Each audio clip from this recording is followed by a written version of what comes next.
या अय्युहल्लज़ीना आमनू अतीउल्लाह व अतीउर रसूल व उलिल अम्रि मिनकुम सदक़ल्लाह। अऊज़ु बिल्लाहि मिनश शैतानिर रजीम। बिस्मिल्लाहिर रहमानिर रहीम। या अय्युहल्लज़ीना आमनू अतीउल्लाह व अतीउर रसूल व उलिल अम्रि मिनकुम सदक़ल्लाह।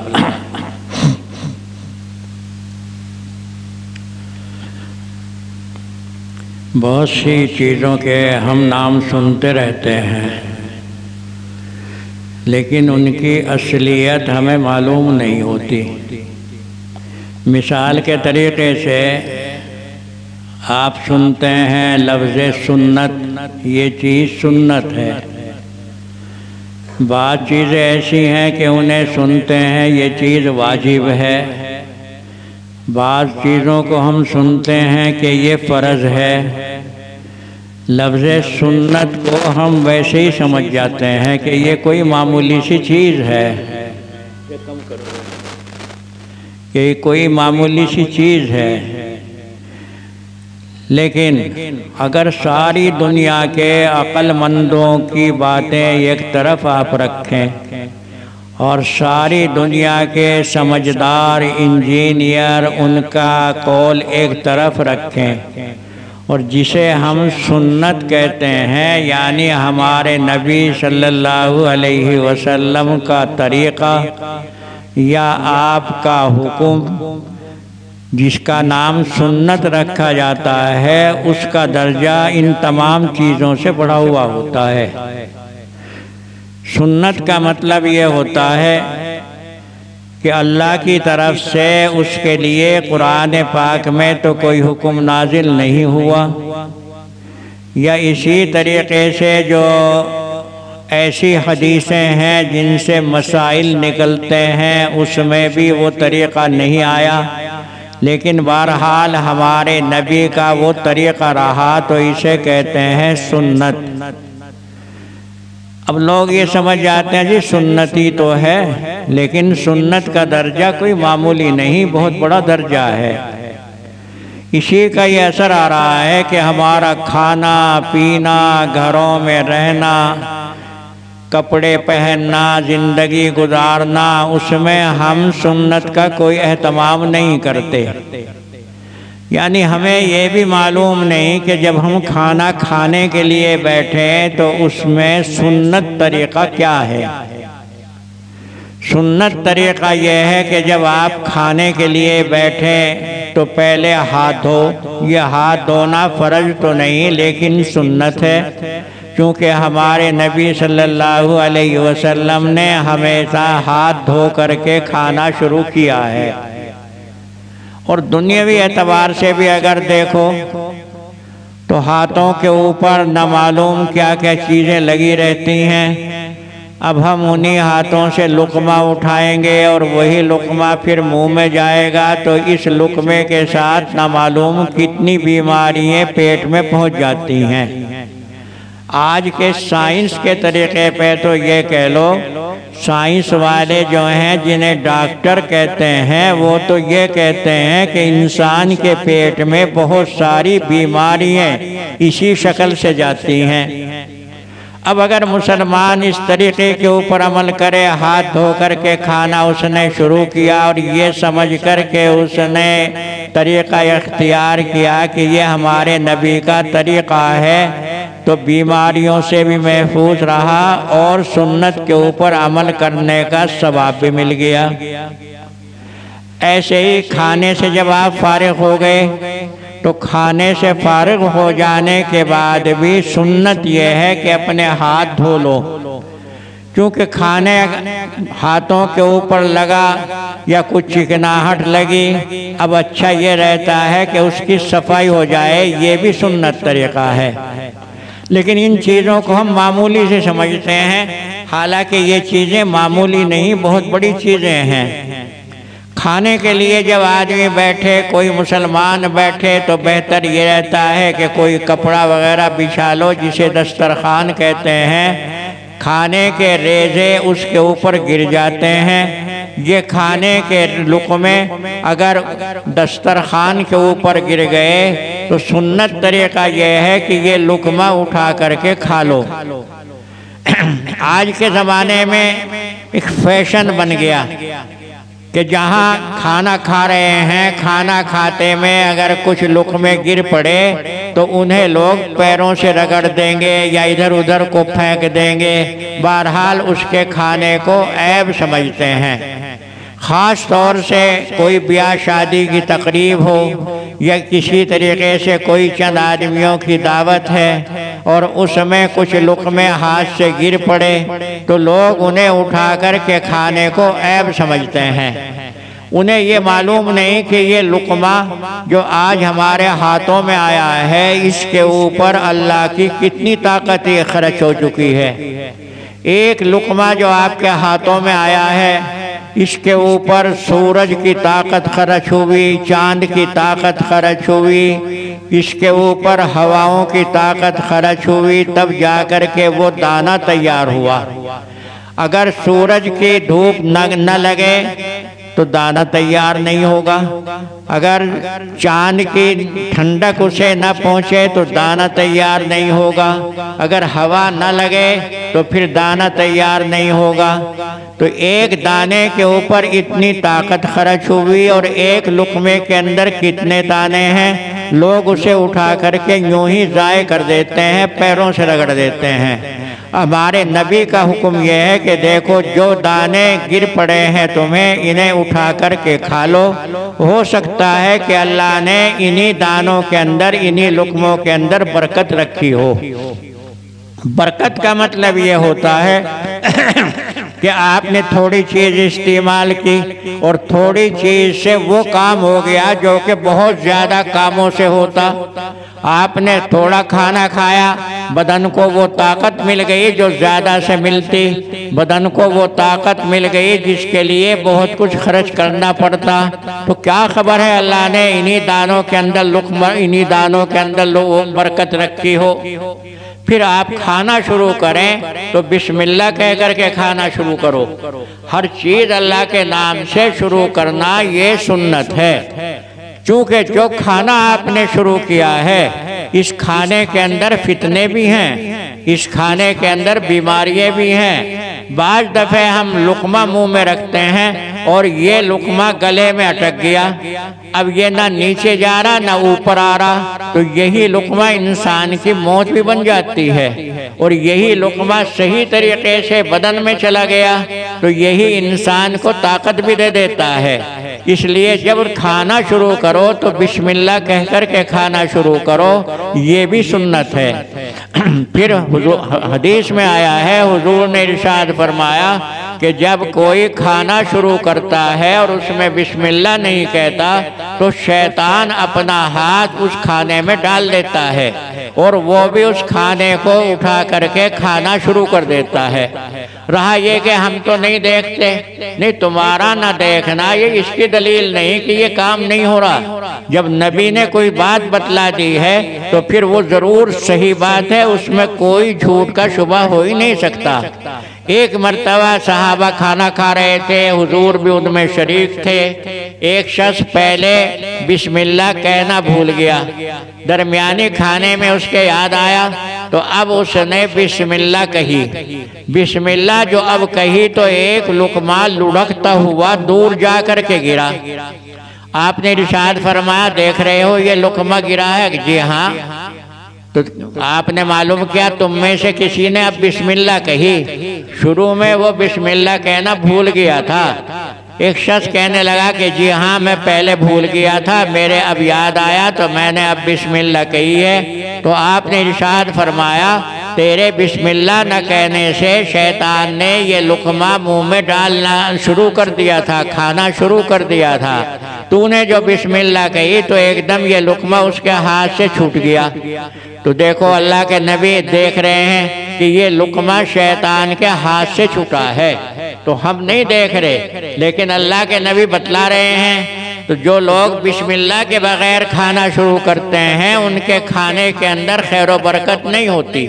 इसीलिए फरमाया है अल्लाह के नबी ने कि मुसलमान जो खाता है तो वो तो एक आंत में खाता है और काफिर खाता है 7 आंतों में। 7 आंतों का या एक आंत का मतलब ये है कि मुसलमान का पेट तो थोड़े लुक़्मे में भी भर जाएगा और काफिर चूँकि बिस्मिल्लाह नहीं जानता, वो अल्लाह का नाम नहीं लेता, इसलिए उसका पेट बहुत खाने में भरेगा।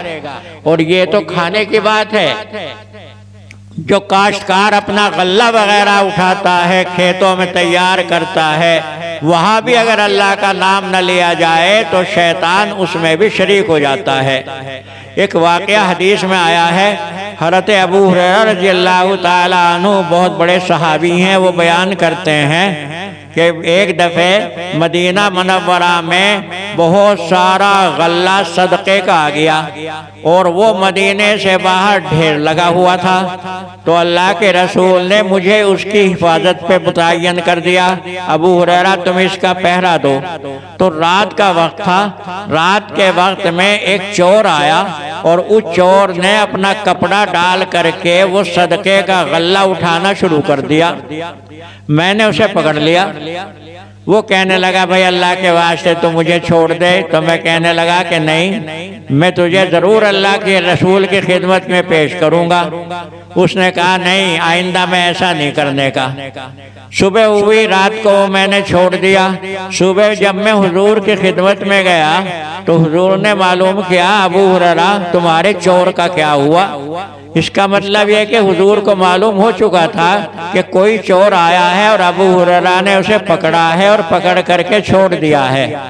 हज़रत अबू हुरैरा कहते हैं मैंने कहा अल्लाह के रसूल आया था, उसने तौबा करी, माफ़ी मांगी तो मैंने उसे छोड़ दिया। तो आपने इरशाद फरमाया वो फिर भी आएगा। चुनाचे दूसरी रात में फिर आया और फिर उसने उठा कर वही कपड़ा बिछाया और वो गल्ला भरना शुरू कर दिया।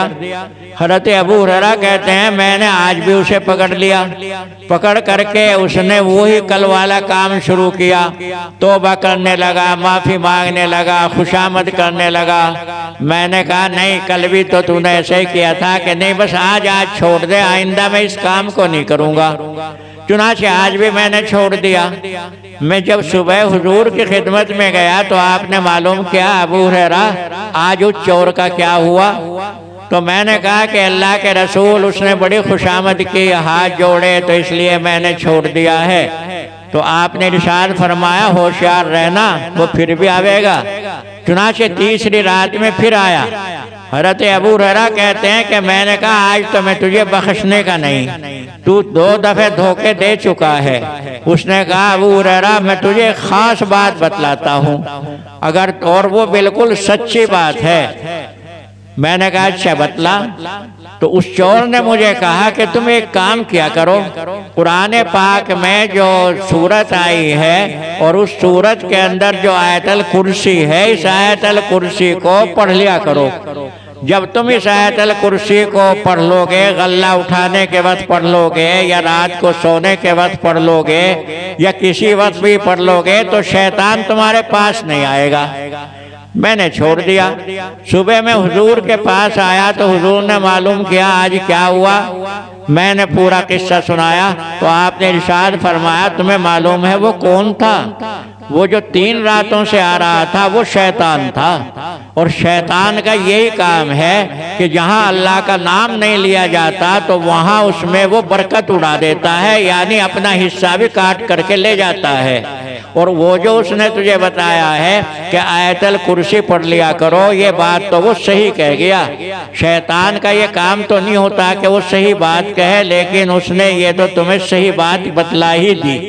तो देखो एक मुसलमान बिस्मिल्लाह कह कर के खाना शुरू करता है तो शैतान लईन वहाँ से फरार हो जाता है, भाग जाता है। और बग़ैर बिस्मिल्लाह के खाना शुरू करते हैं। हालांकि बिस्मिल्लाह कहने में कोई दबाव नहीं पड़ा, कोई जोर नहीं पड़ा, कोई वक्त खर्च नहीं हुआ, लेकिन इस खाने के अंदर बड़ी खैर व बरकत हो जाती है। बहुत मशहूर किस्सा है, हज़रत मूसा अलैहिस्सलाम के ज़माने में एक बहुत ऊंचे लंबे कद का आदमी पैदा हुआ है। किताबों में उसका नाम आता है गौज इब्ने उनुक। ये बहुत लंबे कद का आदमी था। मशहूर तो ये है कि इसका कद इतना लंबा था कि ये कभी दरिया में खड़ा होता, मछली वहाँ से पकड़ता और पकड़ करके यूं ही सूरज की तरफ को करता और खा जाता। इतना लंबा इसका कद था। कभी इसका पेट नहीं भरा। मूसा अलैहिस्सलातु वस्सलाम के पास आया। हज़रत मूसा अलैहिस्सलातु वस्सलाम से कहने लगा, मूसा मैंने सुना है कि तुम अल्लाह के नबी हो, कोई मुझे ऐसी तरकीब तो बतला दो कि ज़िंदगी में कभी मेरा पेट तो भर जाए। मैं जितना भी खाता हूँ भूखा ही रह जाता हूँ। हज़रत मूसा अलैहिस्सलातु वस्सलाम ने कहा, अच्छा तू ये 2 रोटी तेरे सामने में रख रहा हूँ और बिस्मिल्लाह कह करके ये खाना शुरू कर। हंसा, हंस के कहने लगा, मूसा क्यों मेरा मजाक उड़ाते हो? आज तक इतना मैंने खा लिया, उसमें तो मेरा पेट भरा नहीं और इन 2 रोटियों में पेट भर जाएगा। हज़रत मूसा अलैहिस्सलातु वस्सलाम ने कहा, अरे तू अल्लाह के बंदे खा करके तो देख, लेकिन बिस्मिल्लाह कह ले। इसने बिस्मिल्लाह कह करके खाना शुरू किया तो कहने लगा, जिंदगी में आज पहली दफे इन 2 रोटियों से मैंने अपना पेट भरा है। इस बिस्मिल्लाह कहने के अंदर इतनी बड़ी खैर व बरकत है। लेकिन ताज्जुब तो ये है कि हम आज तक इसके ऊपर भी अमल करने को तैयार नहीं कि खाने के लिए बैठें तो बिस्मिल्लाह कह लिया करें। फिर जब आपने खाना शुरू किया तो सुन्नत तरीका ये है कि प्लेट में अपनी उतना खाना उतारो जितना खाना के तुम खा सको। बाद लोग खाना ज्यादा प्लेट में उतार लेते हैं और फिर खाते हैं इस तरीके से कि उसमें कुछ खाना इधर रह गया, कुछ इधर रह गया। या बाज़े लोग मजाक में कहते हैं कि साहब सुन्नत तो पूरी प्लेट का खा जाना। ये वो बेवकूफ़ लोग हैं जिन्होंने मसले को समझा नहीं। असल बात यह है कि अगर प्लेट में खाना बाकी बच भी गया तो एक तरफ से ऐसे खाओ कि जो खाना बाकी बच गया है दूसरे आदमी को उसके खाने में कोई नफरत ना हो। ये नहीं कि साहब अगर ज़्यादा ही भी खाना उतर गया है तो फिर उसे सारे को खाओ, ये कोई सुन्नत नहीं। अगर बच भी गया है तो सफाई के साथ में खाओ। और फिर फरमाया अल्लाह के नबी सल्लल्लाहु अलैहि वसल्लम ने, अगर चंद आदमी एक प्लेट में खा रहे हैं तो सबके लिए सुन्नत तरीका यह है कि अपनी तरफ से खाओ। हाँ, अगर मुख्तलिफ चीज़ें प्लेट में हैं यानी मुख्तलिफ किस्म के फल कटे हुए हैं तो फिर दूसरी तरफ से भी अगर उठा करके खा लिया जाए तो कुछ हर्ज नहीं। ये बहुत सारी सुन्नतें हैं जिनके ऊपर अगर हम अमल करें तो दुनिया की भी भलाई और आखिरत की भी भलाई। और फरमाया अल्लाह के नबी सल्लल्लाहु अलैहि वसल्लम ने, देखो ऐसे ही पानी पीने की सुन्नतें हैं। सुन्नत तरीका यह है कि बैठ करके पानी पियो, खड़े होकर के पानी मत पियो। हमारे नबी सल्लल्लाहु अलैहि वसल्लम ने कभी जिंदगी में खड़े होकर के पानी नहीं पिया, हमेशा आपने बैठ करके पानी पिया है। तो बैठ करके पानी पीना ये सुन्नत है। ये जो आज के ज़माने में नया फैशन आया कि साहब खाना भी खड़े होकर के खाया जा रहा है, पानी भी खड़े होकर के पिया जा रहा है, ये सब सुन्नत के खिलाफ। और सुन्नत को हम छोड़ रहे हैं जानबूझ करके। और अगर खुदा ना करे इसे हकीर समझ करके हमने छोड़ा तो फिर तो ईमानी खतरे में आ जाएगा। अगर किसी सुन्नत को कोई मुसलमान ये समझ करके अरे क्या है सुन्नत ही तो है, जलील समझ करके छोड़ा तो उसका ईमान खत्म हो जाएगा। अगर बगैर तौबा के मौत हो गई तो फिर कुफ्र के ऊपर मौत होगी। इसलिए जरूरी हो जाता है कि आप सुन्नत का एहतराम करें, उसे हकीर मत समझो। नबी की शान में अगर कोई जरा सी भी गुस्ताखी हो जाए तो ईमान खत्म हो जाता है। हज़रत इमाम मालिक रहमतुल्लाह अलैह के ज़माने में एक मर्तबा एक शख्स ने हकीर तरीके से कह दिया हुजूर के बारे में, अरे वो तो फ़कीर आदमी थे। लफ्ज़ फ़कीर उसने हकीर समझ करके कहा, हालांकि आप फ़कीर नहीं थे। फ़कीर तो उसे कहते हैं जिसके पास कुछ हो ही ना। अल्लाह के नबी के पास तो सब कुछ था, आपके तो इशारों में था। अगर आप चाहते तो ये दुनिया के पहाड़ सोने के बन जाते।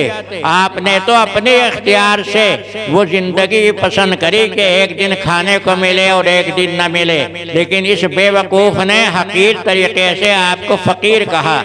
इमाम मालिक रहमतुल्लाह अलैह ने फौरन बादशाह को लिखा, जो उस जमाने में मुसलमान बादशाह था, कि इस आदमी के 80 कोड़े लगाओ। इसने हुजूर की शान में गुस्ताखी की है। तो हुजूर की शान में गुस्ताखी करना, सुन्नत को हकीर जानना, ये तो ईमानी को लेकर के बैठ जाएगा। लेकिन बहरहाल आज के ज़माने में ये फैशन चला, खड़े होकर के लोग पानी पीते हैं जो बिल्कुल सुन्नत के खिलाफ है, खड़े होकर के खाना खाते हैं जो बिल्कुल सुन्नत के खिलाफ है। सुन्नत तरीका यह है कि बैठ कर के पानी पियो, 3 घूंट में पानी पियो। घूंट का मतलब यह है एक घूंट भर ली, अब एक गिलास मुंह से हटा दो, फिर दूसरी घूंट भरो, उसे पीने के बाद फिर गिलास मुंह से हटा दो, फिर तीसरी। इसमें सुन्नत के ऊपर भी अमल होगा और इसके अलावा दुनियावी एतबार से फायदे भी बहुत हैं। बाज मर्तबा प्यास में आदमी एक ही सांस में पानी पीना शुरू करता है और वो पानी गले में अटक जाता है जो मौत का सबब बन जाता है। और हुजूर की सुन्नत के ऊपर अमल किया, 3 घूंटों में पानी पिया, तो दुनिया का फायदा यह हुआ कि पानी अटका नहीं, और दीन का फायदा यह हुआ कि नबी की सुन्नत के ऊपर अमल करने से सवाब मिल गया। तो पानी पीने का सुन्नत तरीका यह है। और फरमाया अल्लाह के नबी सल्लल्लाहु अलैहि वसल्लम ने, रात के वक्त में जो पानी तुम्हारे पीने का हो तो उसे ढक दिया करो, खुला मत छोड़ा करो। फरमाया आपने कि रात के वक्त में बलाएं शैतान आसमान से उतरती हैं और वो पानी अगर खुला हुआ देखती हैं तो उसके अंदर वो घुस जाती हैं। अब हम सुबह बीमार, रात तो बड़े आराम से सोए थे और सुबह साहब बीमार हो गए। ये बीमारी क्यों आई हमें मालूम नहीं। वो पानी जो खुला रखा था, उस पानी के अंदर आसमान से जो मुसीबतें उतरी वो इस पानी में घुस गईं, और वो पानी बगैर बिस्मिल्लाह के हमने पिया तो इतनी सारी बीमारियों को ये लेकर के आया। इसलिए आपका तरीका, सुन्नत तरीका ये है कि पानी को रात में ढक दो, खुला मत रखो। और फिर हमने देखा है एक आदमी हमें मिला तो उसका पेट बहुत बड़ा हो रहा था। उसने कहा जी मेरे पेट में सांप फिर रहा, और वाकई हाथ फेरो तो उस सांप की आहट से महसूस होती। उसने कहा मैंने बहुत डॉक्टरों को दिखला दिया, वाकई सांप है, लेकिन कोई ऑपरेशन करने को तैयार नहीं होता। कहने लगा मैं ये सोच रहा हूँ कि दिल्ली ऑल इंडिया में जाऊँ, शायद वो ऑपरेशन कर दें। तो हमने मालूम किया कि आखिर ये कैसे हुआ।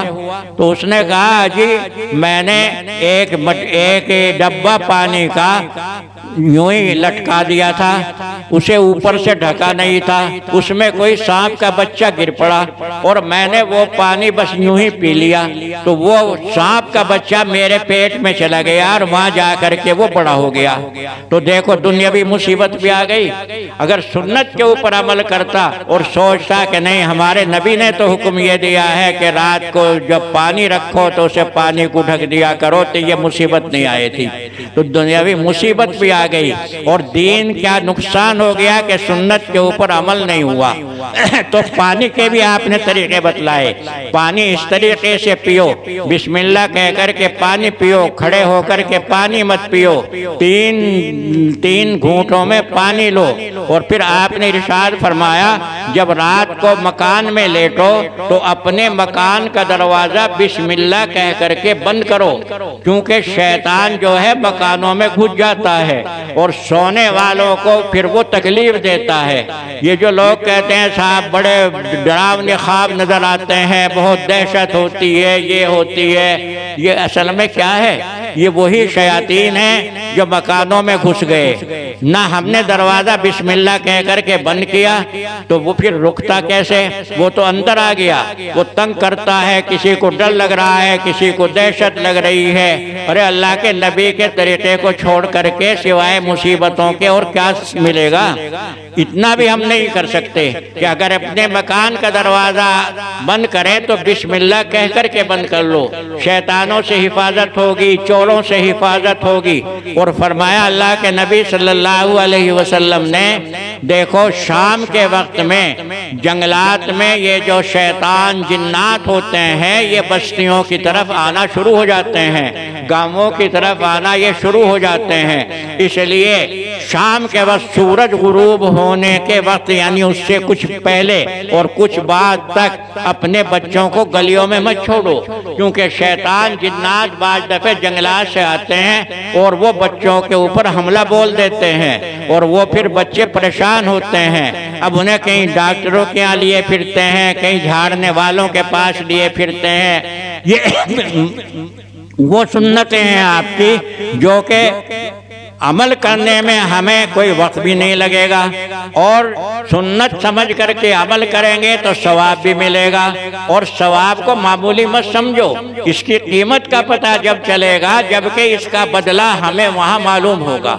मिसाल के तरीके से ये समझिए, अगर आप यहाँ हिंदुस्तान का रुपया लिए फिर रहे हैं तो हिंदुस्तान में तो उसकी कीमत है, लेकिन अगर यही रुपया आप सरहद पार करके पाकिस्तान चले जाओ तो कोई कीमत नहीं, कागज का टुकड़ा है। ऐसे ही दीन के ऊपर अमल कर अगर हम दुनिया में करते हैं तो हमें इसकी कीमत मालूम नहीं होती, लेकिन जब इसकी कीमत मिलने का वक्त आएगा वो आखिरत का वक्त होगा, वहाँ पता चलेगा काश के हम अपना हर काम अल्लाह के नाम से शुरू करते, काश के दुनिया के अंदर हम कोई काम ऐसा न छोड़ते जहाँ अल्लाह के नबी की इताअत न करते, जहाँ अल्लाह के नबी का हुक्म न मानते। इन चीज़ों को अपनी जिंदगी में लाओ, ये नहीं कि बस सुन लिया और बस चले गए। ये मामूली सी चीजें मत समझो, इनकी बहुत बड़ी कीमत है।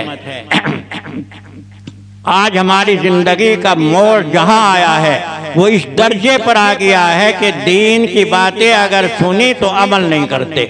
हालांकि अमल के बगैर में इल्म आया तो वो एक और दलील बन गई, एक और हुज्जत बन गई। जहाँ इल्म आया था हमने उसके ऊपर अमल नहीं किया। इन छोटी छोटी बातों के ऊपर अमल शुरू करो। व आखिर दावाना अनिल हम्दुलिल्लाहि रब्बिल आलमीन।